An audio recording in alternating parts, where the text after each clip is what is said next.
The vile way a UK Muslim charity shamed women who don't wear hijab.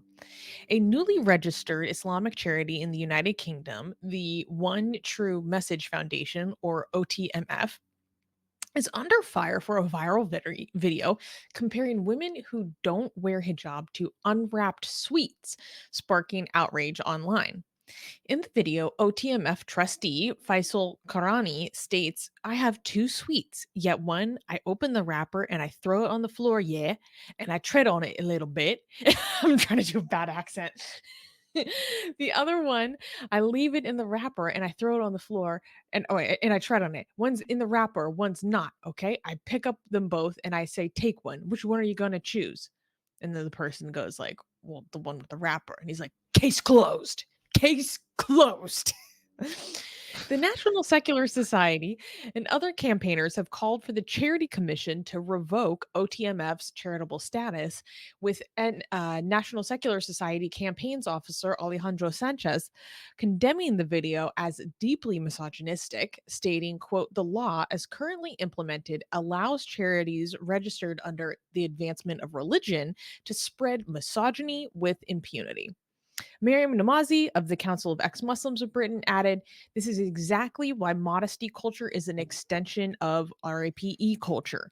It always Mhm. blames the victim, never the perpetrator.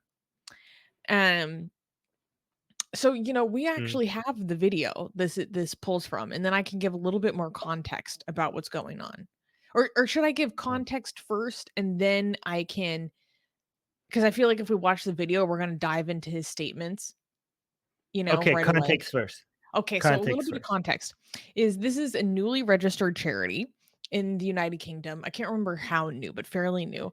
And the One True Message Foundation is actually an extension of One True Message, which is a YouTube channel which has Mhm. 507,000 followers on YouTube. So this is a Dawa YouTube channel that has half a million subscribers. They're very big, obviously. This has to put them amongst, the some of the biggest channels in English speaking, um, like Muslim channels. And, basically, yeah, as the lollipop thing, well, we're gonna dive into it, because I've obviously heard this comparison before. Even some Christians and Mormons use similar analogies, I've been but a hearing lot of this since people, childhood yeah, a lot of in people school. haven't actually Yeah. heard this comparison before. And yeah, so some of their dawa videos have, been circulating online and been getting a little bit of uh uh a little bit of reactions because people are like, wait, hold up. Like there was one video that I went down a rabbit hole of watching them last night, which is just not good to do before you go to sleep. And like they have a video, doing the classic promoting the amputation of limbs, um, amputation of hands as a, oh my God, Hassan Redwan. Hello. Oh my God, live and in the flesh. What an honor. Oh my gosh, that's so sweet. Anyways, what was I saying? They were doing, promoting amputation of hands. It's like, oh yeah, well, obviously, societies that have amputations of hands have just so much better, are so much better in terms of crime than ones that don't. Obviously, people, and a lot of videos of them converting a lot of people to Islam just straight up on the sidewalk. And what I was saying was, to Armin before the show started, I don't know like how real it is, but they seem to be having a lot of success of just people taking the shahada just straight up on the sidewalks of London, um, which kind of surprised me. Uh, Mainly just in the sense of just a sidewalk conversion. You just walk up and you're like, nope, you're right. This is it. I'm in right now. Let's do it. Um, but anyways, should we get into the video? Let, Yeah, we should get into the video, but I just want to say that this argument is actually very convincing, okay? That's why I also keep my wife in the fridge, right? Because I mean, why just do lollipops, right? Why not milk, for example? Like, if you keep your milk outside of the fridge or inside of the fridge? If you keep your milk outside of the fridge for one day, what happens to your milk? It gets Obviously, it will go spoiled. bad. Case closed. Keep your wives inside your fridge. Done. You're done now. Yes. Anyways, let's go to the right. In New York City, there's a woman, all she wore was a t-shirt and some leggings. She was abused in 1 hour of walking over 100 times in an hour. The same woman done the same walk in the same street for the same amount of time, 1 hour, and she put a hijab on and a abaya. Not a single person bothered her. So it's like this, look, I have two... Don't lie what you're saying. I have two sweets. Yeah? One, I open the wrapper and I throw it on the floor, yeah, and I tread on it a little bit. The other one I leave in the wrapper and I throw it on the floor and I tread on it. One's in the wrapper, one's not. I pick both of them up and I say, take one. Which one are you going to choose? The one with the wrapper. Okay. Yeah, so this video was actually removed. So this is the best footage we can find of it. Right. Here's the thing though, this is kind of, people are like, oh, this is so insulting to women. Okay, it is insulting to women, but it's more insulting to men, I think, isn't it? This is I'm offended as a man. I'm offended on behalf of you other men in the live chat as well, because look at who's the woman in this picture. Okay, what's representative of women? It's the lollipop. Okay, I mean, it's kind of like it's insulting because you're comparing women to a commodity, to a good that you buy and sell, but lollipops are sweet. At least they're sweet. Okay, like it's kind of, but look at who are the men in this picture? Who are the men? Okay, and dirt, flies, grime on the this floor. Yes, we're being compared to flies and dirt. So this is more actually insulting to men. Like you're like, yeah, I don't like this. Yeah. How does it feel to be the grime stuck on a lollipop? Yes. Armin. I mean, last time I checked, once women, when we have sex with women, there's nothing gets reduced from the woman. Okay, like I don't know how the rest of you are having sex. Okay, but when flies eat the lollipop, there's not much left. When it's on the floor, there's nothing you could do with it anymore. You have to throw it away. Okay, but when men have sex with women, there's nothing reduced from the woman. In fact, if it was a good experience, there's something added to her. She has now more experience, something pleasurable to take to something, a good experience, a good memory, right? So there's this is the mentality that if you women are like products that you use and now there's something less of it remaining. But I don't, what has been taken away from you after sex? I don't understand this. Yeah. Right? No, and a lot of red pill dudes make similar arguments, except they compare it to a car. And if you would rather buy a new car or a used car, because cars depreciate in value the more that you use them, which I actually think is so funny because from a financial perspective, unless you are above a certain threshold, it's actually extremely financially unwise to buy a brand new car unless your net worth is at a certain level, because it's a depreciating asset. You actually should be buying a used car most of the time. So I just right. That's just a side note. That's a good point that I thought recently, because I've been getting into personal finance. I'm like, actually buying the new car for most people is going to be a really detrimental financial decision in terms of wealth building, but that's besides the point. Right. But okay, here's the thing. I think what's really and Armin, I think you should speak to how you grew up with this narrative from being a very early age, because there are other, like I was saying, I've heard Christians use similar analogies, and the problem is that it goes back to being very, very centrally tied in purity culture. And basically, like, as someone who within my own personal life, being raised in a religious environment, like, purity culture was incredibly, incredibly, incredibly damaging to Right. myself. Like, Armin knows this probably better than anyone else, like, how much that, like, harmed me psychologically because of how much of your self-worth becomes tied up in the, like, purity that you can practice or present, because it's really something that is held up in the eyes of the community, right? Um, and it's so damaging to women because it basically teaches you that you are worthy only as long as you are pure and untouched in whatever standards that is within that community, right? Because Hmm. some standards can shift, depending on the community, right? And this means that essentially women who are not covering and not being modest, regardless of if they are engaging in anything else at all, they are seen as whores because they are not covering that which can cause temptation. So they're basically showing their nakedness. Hmm. Like, women who wore the hijab for extended periods of time will tell you that sometimes after they take it off, they feel as if they're naked. Or we have our friend Deborah, who was in a fundamentalist Islamist group for I think like 12 years. And when she decided to leave her husband and took it off, her husband accused her of walking around naked when he like saw her getting in and out of a car without hijab on, and like that was it.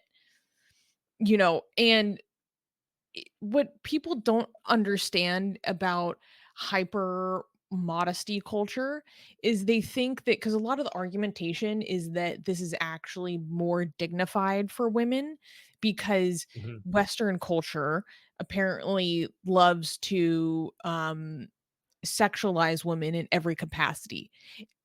Sometimes that's true, but the problem is that people don't understand that when you have a hyper modesty culture, um, you would think that, oh, well, because you're covering so much, it's actually less sexualized. But people need to understand that it's actually usually involves a degree of hypersexualization. Because when you are so focused on covering and modesty, then the slightest uncovering is now seen as incredibly sexual. So I can see this in other communities as well. I've watched videos of Mormons, ex-Mormons talking about how because of the intensity of the modesty culture in Mormon society, when they would see wrists and ankles of women, they would feel like it's so sexual, like potently sexual to see a woman's wrists because of how intense the modesty culture is that sends the message that you must be covered because your skin is so tempting, so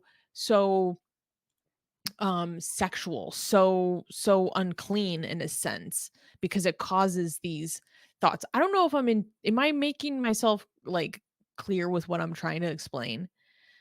um Yes.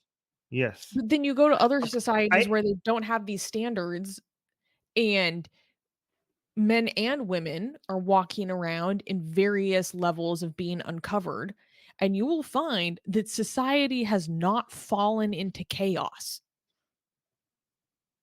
Mm, So, yes. like, it really is about relative standards.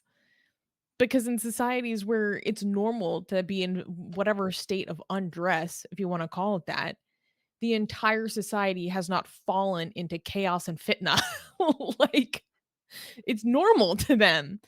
And which I don't know, I think about books like Ayan Hirsi Ali's Infidel, when she talks about when she moved to the West and she saw men and women just walking around holding hands and interacting as normal after living in a highly sex segregated society and being shocked that the entire world like wasn't just on fire. Because she's like, wait, we can just have these normal interactions and it's not going to cause the entire world to fall into disharmony. This is exactly the opposite of what has been preached to me in my entire life. Yeah. Sorry, I I just saw this super chat from Shuvo. Thank you for the super chat, Shuvo. For all my homies out there with them sexy ankles. Okay. all right. I have some opinions that a lot of you are not gonna like. Should I say them? Do you guys want Ooh, to hear let's it? get into it. I'm excited now. All right. So first of all, I don't have any problem with sexualizing people. I don't even think that you need to sexualize people. People are sexual, right? So it's the problem with the problem happens for me if you don't see them as only sexual, not if you see them as sexual, right? We are, we are mammals and we have sex and we enjoy other humans sexuality, and there's nothing wrong with that. If you just reduce somebody to their sexuality and nothing else, that's the problem. But seeing other humans as sexual beings, that we enjoy each other sexually, and there's nothing wrong with that, right? So first of all, that's that out of the way. Also, here's something that a lot of ex-Muslims might not like. I think it might actually be true, might be actually true. I wouldn't be surprised if it's true, if hijab does reduce the number of people who come and harass you. Okay. I know there's going to be many examples of people who have been harassed even by while wearing the hijab. So, but the point is that it's not going to eliminate it, but it might actually reduce it. So why am I still anti-hijab, given that it might actually reduce it, right? Because the point is, where does the responsibility lie? Like what we it's true that you have some responsibility in protecting yourself, but we want to live in a society where you get to live comfortable lives, and a lot of that protection and security is on the society's shoulders, not on your personal, on the way you live, on you personally, right? It's true that you have to take some measures, but where's the line? So, for example, I do agree that if you wear the hijab, you might get abused less.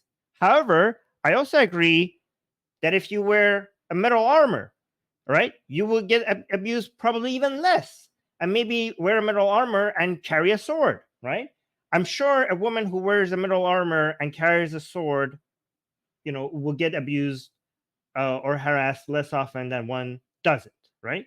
So I would ask a Muslim who says that wear a hijab so he gets harassed off less.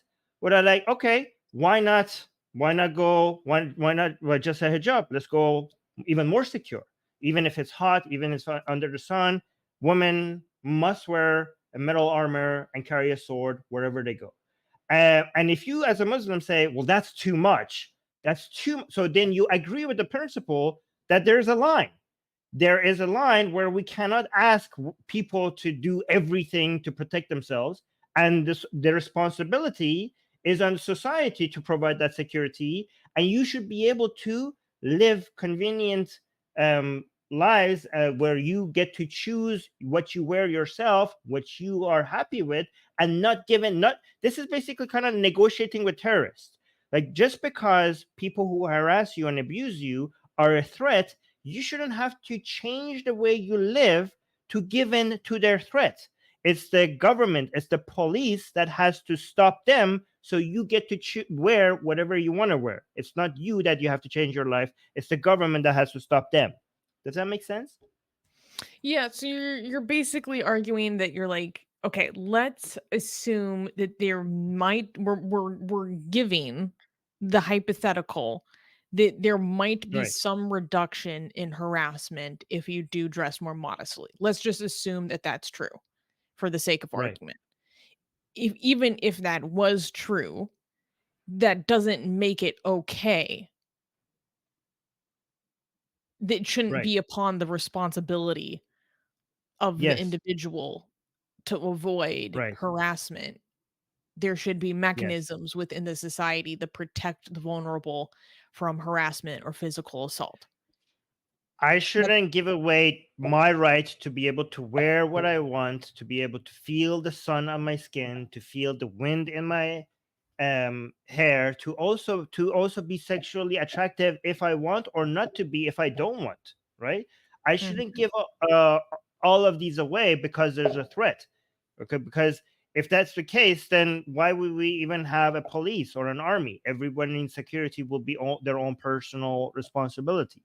We give the responsibility to security, to the police, to the army, so that we could live the lives that we want. Mhm. Mhm. I don't even think it necessarily has to be explicitly about the state and the police though. Because and I'm gonna summarize this very poorly, because I'm not familiar with this in depth. So forgive me for people who are more familiar if I'm wrong. But basically, Camille Paglia has a very interesting argument where basically, most the majority of feminist thinkers would say that basically society is patriarchal and that is an oppressive system for women. And this is like a gene within the society itself.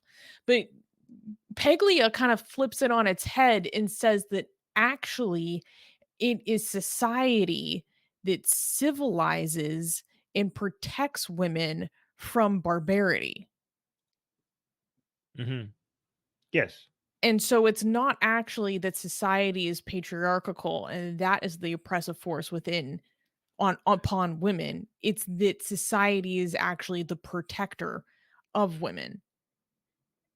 And I It's wanna both. read her sources on this in more depth because I haven't. So if someone's more familiar and I got that completely wrong, my apologies. But I think it's a really interesting concept that I've been chewing over because especially as a woman, like you have no idea how hyper aware I am at all times that my safety is dependent upon the goodwill and mercy of any given man that I am surrounded by. At the same time, though, the vast, vast, vast, vast, vast majority of experiences of my life in with men who are strangers to me have been positive, and I've been protected from any of their own bad behavior. The vast, vast, vast, vast, vast majority of the experiences of my life. That doesn't mean I don't sometimes feel threatened. That doesn't mean that I sometimes don't feel worried about what could happen in any given situation. But even in those instances of feeling of threat and of feeling worried, which do happen, on consistent enough basis, um, even so, the vast, vast, vast majority of even those experiences, and I'm completely, completely fine.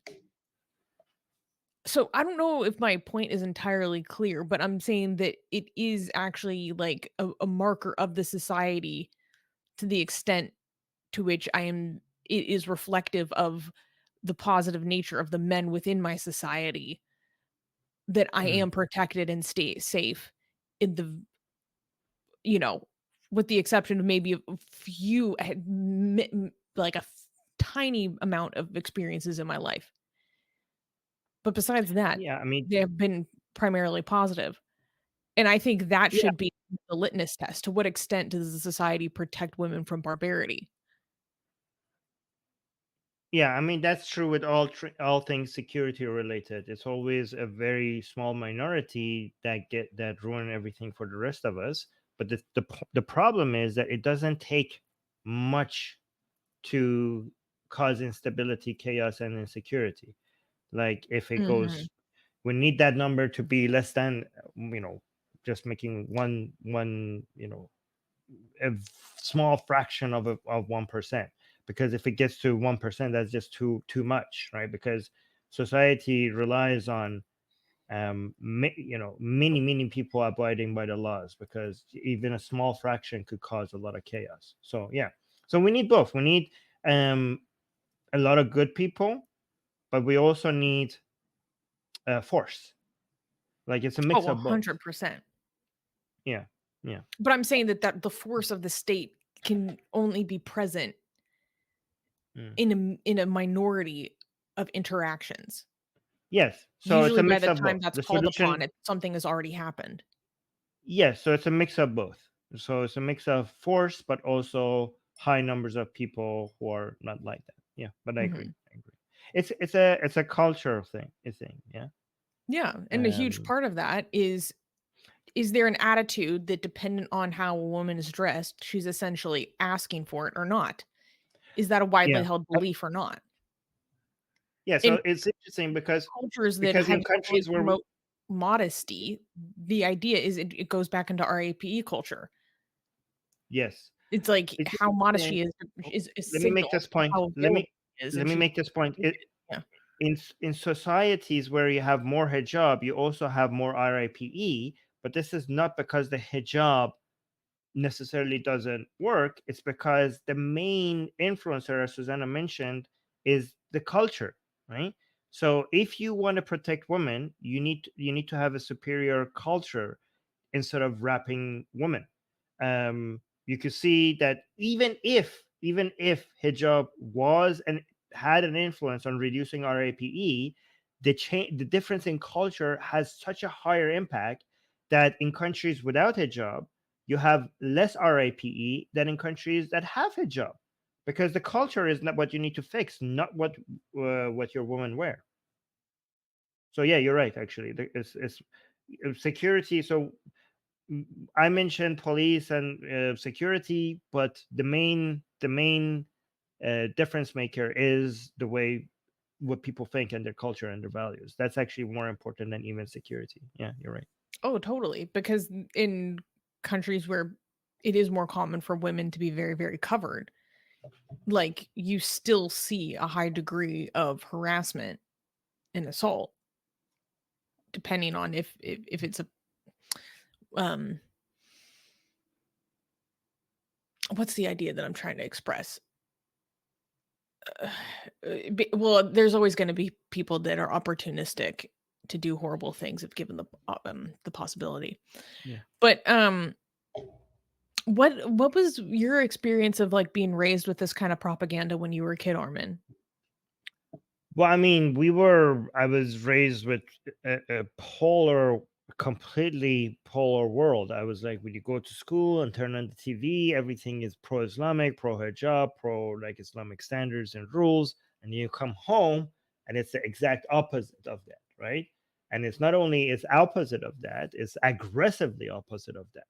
Anti-Islamic, anti-religion, anti-hijab, anti-mullahs, anti-everything that. So a lot of Iranians grew up in that two completely aggressively opposite worlds. You go to work or you go to school, and it's just like Islam, Islam, Islam, and you come home, and your parents are the complete opposite of it. And like that's not everyone's experience, but that's a lot of people's experience, right?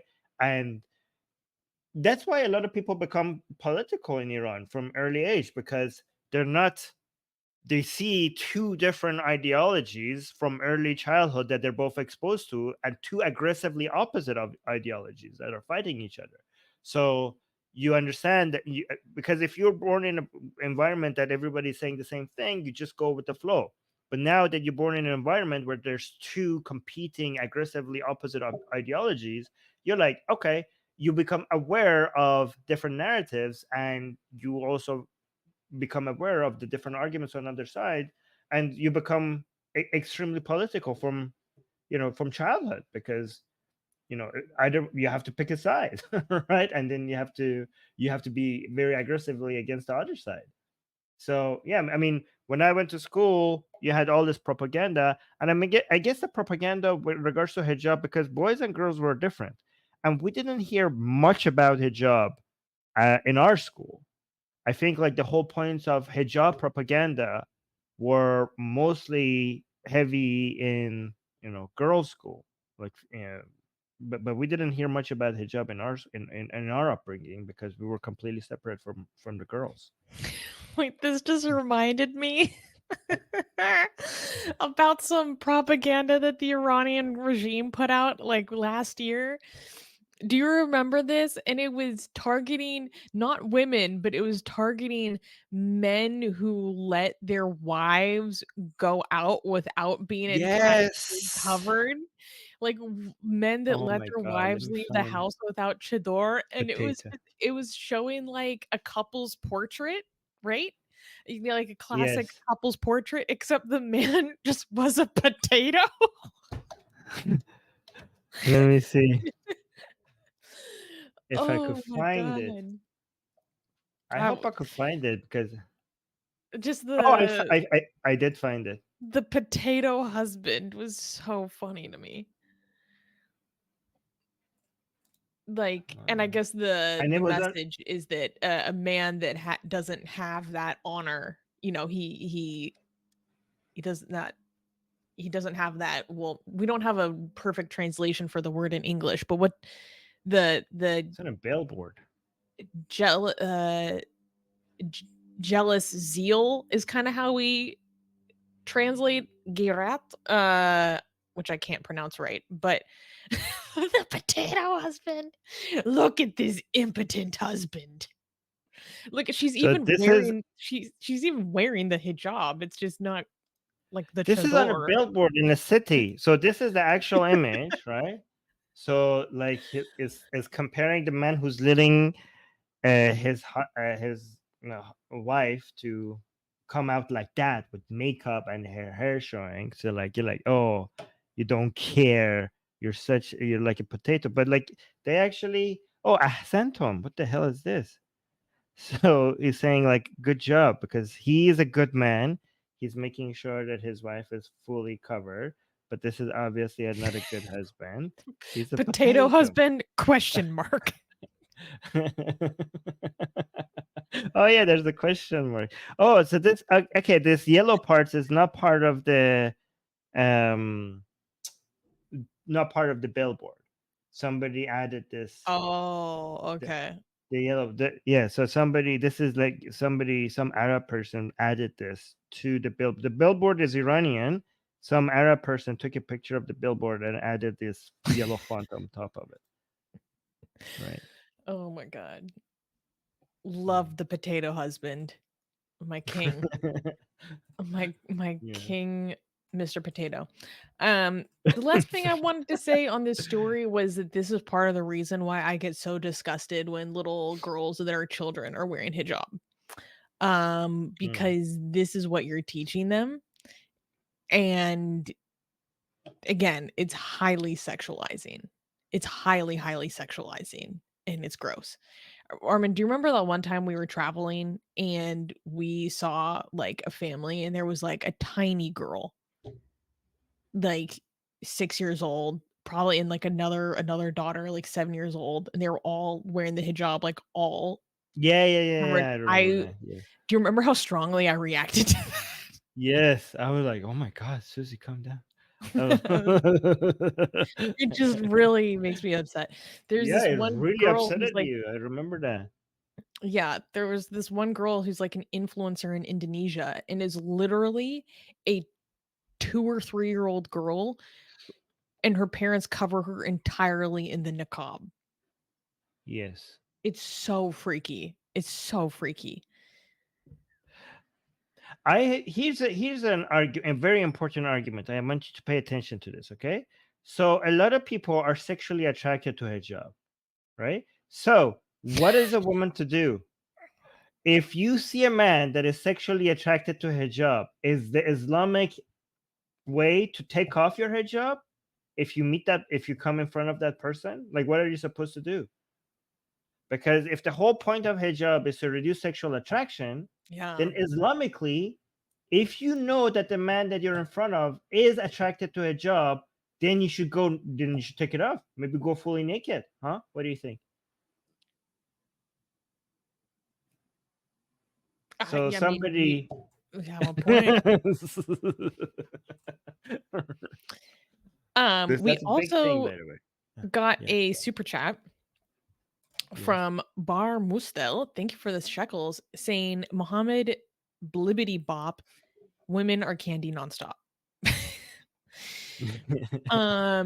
We also got a comment from Mugiwara Luffy saying, Armin, any comment about the Yes. attack on Iranians by Islamists in the UK? I actually want to cover that in a story next week. I was Um, gonna say, are we gonna cover that? That's all. yeah, yeah, That's the yeah. only reason I. Yes, next Um, week, guys, we're gonna cover this. I almost wanted to cover it this week, but there wasn't enough information out yet. There were just these Yes, videos, and too now there's early. more information, so I feel comfortable covering it. And Venus commented saying 146 watching yet only 93 likes. Come on, fellow Armenians.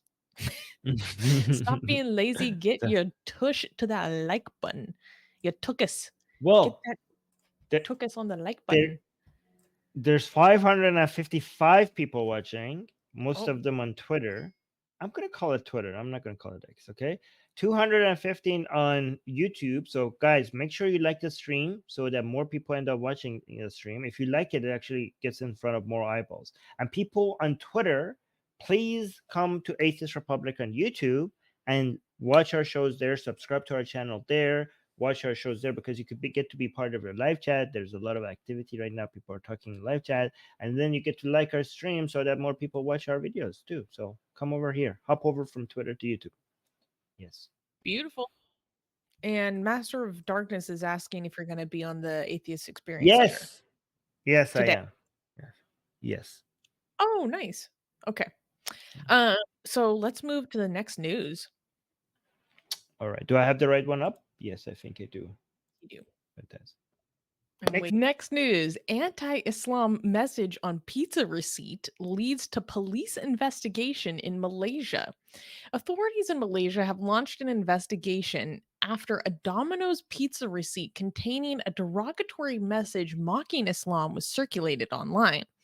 The instance, which occurred in May 15th in Penang, prompted police to open cases for hurting religious feelings and using, quote, insulting or abusive words with the intent to provoke a breach of peace.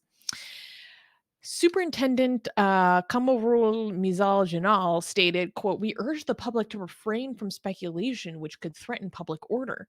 Domino's Pizza condemned the incident, emphasizing we do not tolerate discrimination or aggression of any kind. Four foreigners, so this happened 2 days ago. The update is that four foreigners have been arrested in connection with the case, underscoring the serious nature of the offense. D is saying Pizzagate too. So here's the thing.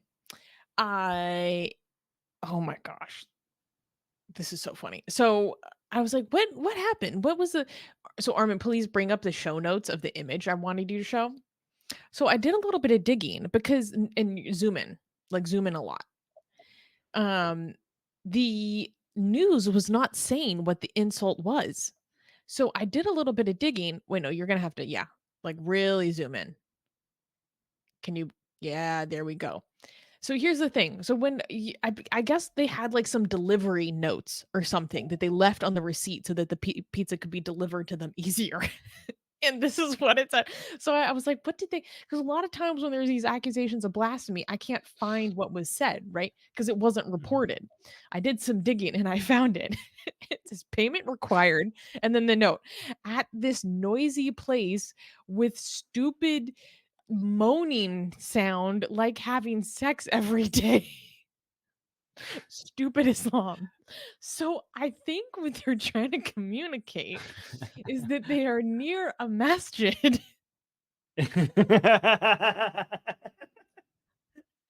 They're a mosque, a mosque. Yeah, yeah, and they call it stupid noisy place with a moaning sound like having sex every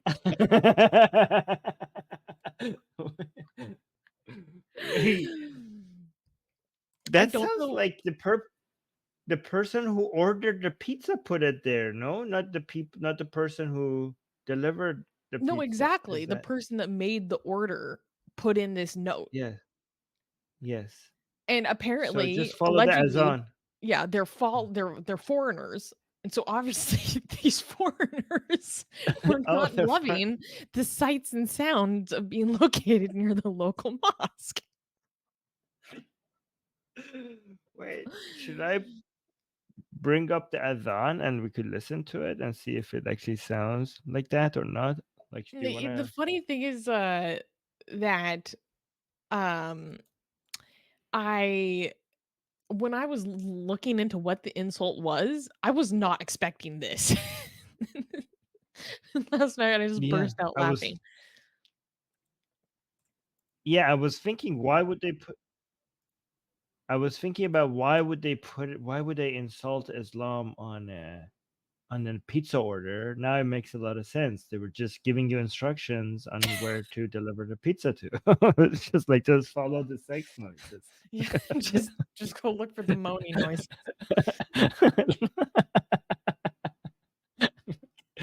That is hilarious. I've never heard that before.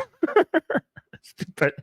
No, I like the part where it's like stupid Islam. Wait, hold on, bring it up again. Like it's so with stupid. Okay. At There's This no other instructions. So no. so this is the description that you add on top of the address to help the delivery guy find a place. So at this noisy place with stupid more morning sound like having sex. I love this stupid Islam at this stupid Islam. Stupid Islam. You can Like we tell have that they are so annoyed over being woken up in the morning. They're right. like, "I'm Here's the thing. over it. I'm done. I don't wanna hear it anymore." I can understand how if you hear the azan for the first time, it might sound a little bit, you know, interesting or kind of, um, I don't know, mythical, kind of like meditative. Mhm. Okay, so some people who hear for the first time, like, okay, that's okay. Like I could see somebody like this calming effect that might have on you. But imagine having to hear that 5 times every freaking day. It will become immediately extremely annoying. That is the problem with it. So actually, should we play it? Especially I just imagine it, like, playing over a neighborhood on, like, blown out speakers. Hold on. So let me see. Let's see if this actually sounds like sex noises. Okay. Okay. Hold on. Let me go back a little bit because I had it muted. Allahu Akbar, Allahu Akbar. I will never listen to the adhan ever again the same way. Yeah, okay.